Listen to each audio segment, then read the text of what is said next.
Bommanahalli BTM ಲೇಔಟ್ನಲ್ಲಿ ಜಾತಿಯನ್ನು ಬಳಸ್ಕೊಂಡು ಚುನಾವಣೆಯಲ್ಲಿ ಸ್ವಲ್ಪ ಬೆನಿಫಿಟನ್ನು ತಗೊಳ್ಳುವಂಥ ಪ್ರಯತ್ನಗಳು ಕೂಡ ಮಾಡಿದ್ರು.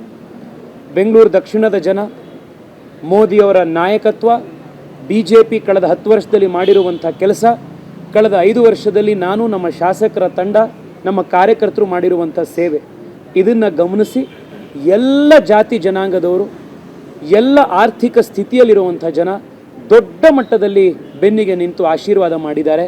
ನಾನು ಮತ್ತೊಮ್ಮೆ ಅವರಿಗೆ ಕೃತಜ್ಞತೆಗಳನ್ನು ಸಲ್ಲಿಸ್ತಾ ಇದ್ದೀನಿ. ಕಳೆದ 5 ವರ್ಷದಲ್ಲಿ ನಾವು ಮಾಡಿರುವಂಥ ಹಲವಾರು ಅಭಿವೃದ್ಧಿ ಕೆಲಸಗಳನ್ನು ಈ 5 ವರ್ಷದಲ್ಲಿ ಇನ್ನಷ್ಟು ಶಕ್ತಿಯಿಂದ ಮುಂದುವರಿಸ್ತೀವಿ.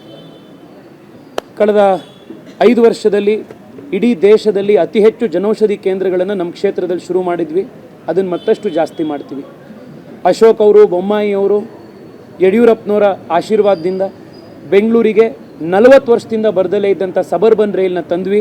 ಅದನ್ನು ಇನ್ನು 3-4 ವರ್ಷದಲ್ಲಿ ಕಂಪ್ಲೀಟ್ ಮಾಡಿಸ್ತೀವಿ. ಬೆಂಗಳೂರಿಗೆ ಏರ್ಪೋರ್ಟ್ ಕನೆಕ್ಟ್ ಮಾಡುವಂಥ ಮೆಟ್ರೋ ತಂದ್ವಿ. ಅದನ್ನು 2027ಕ್ಕೆ ಕಾರ್ಯಗತ ಮಾಡ್ತೀವಿ.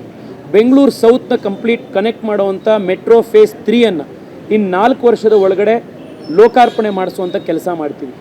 ಕೆಂಪೇಗೌಡರು ಕಟ್ಟಿದಂಥ ಬೆಂಗಳೂರನ್ನ ಅಂತಾರಾಷ್ಟ್ರೀಯ ಮಟ್ಟದಲ್ಲಿ ಜನ ಗೌರವಿಸುವಂಥ, ಇಡೀ ದೇಶದ ಜನ, ಪ್ರಪಂಚದ ಜನ ಬಂದಿಲ್ಲಿ ಬೆಂಗಳೂರನ್ನ ಶಕ್ತಿ ತುಂಬುವಂಥ ಮಟ್ಟಕ್ಕೆ ಬೆಂಗಳೂರಿನ ಇನ್ಫ್ರಾಸ್ಟ್ರಕ್ಚರ್ನ ತೆಗೆದುಕೊಂಡು ಹೋಗುವಂಥ ಕೆಲಸ ನಾವೆಲ್ಲರೂ ಸೇರಿ ಮಾಡ್ತೀವಿ.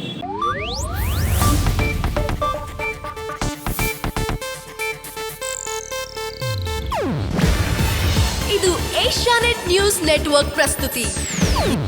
ನೀವು ನೋಡ್ತಿದ್ದೀರಾ ಏಷ್ಯಾನೆಟ್ ಸುವರ್ಣ ನ್ಯೂಸ್.